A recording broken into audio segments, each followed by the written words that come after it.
Hello, everyone. Welcome back to Bethany, Alexandria. I am your host and reader, Thelia. A warm welcome back to our new and returning viewers, and to our subscribers, a special shout out. This video will be a comment response video, and this response is going out to one of my faithful viewers and subscribers. And if you will allow me at Dr. Quinn MW, I will share your comment. You said just some constructive feedback. A new listener listened to the whole thing, but you lost me during halfway point. So during the halfway point, due to not being clear on which person you were speaking.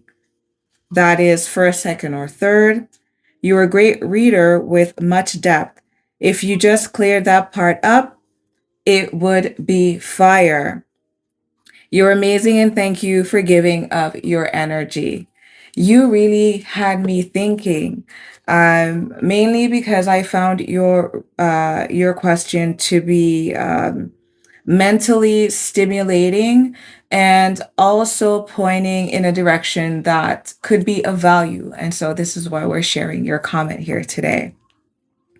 So on not being clear, 1101 coming through, on not being clear about the reading, I think what may be most important is to set some context for what the ride of the reader, be it, irrespective of what kind of channeler you are, and depending on the gifts that you're utilizing, oftentimes when you are reading, especially for a general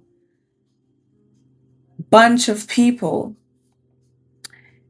the messages aren't coming to you in a linear story-like way, not even in the way in which you would piece together your own life story or you would tell the story of an event. I'm a weaver, and so when I articulate what is seen, oftentimes I am jumping timelines and you're getting bits and pieces of what may be going on with a certain individual. So what may help you while listening to a reading is, if you're listening to a reading, firstly, let's do some energetic housekeeping.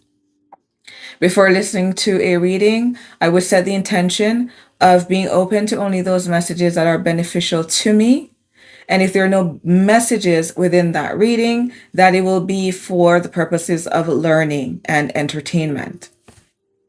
So while listening to a reading, if there's a certain character, a certain archetypal energy that strikes you, that you may feel that you can identify with, or you can identify in an individual in your circle, stick with that energy and try to follow little bits and bobs of where that energy pops up. That will be the point at which myself, the reader, will be receiving, channeling, and articulating these points to you. Also, what may help you is to identify the position of the other person. However, it's not always one or the other, because let's not forget, we are reading for a collective, so it could be anyone, and it's never a play by play. It is a mixture of symbolism, numerology.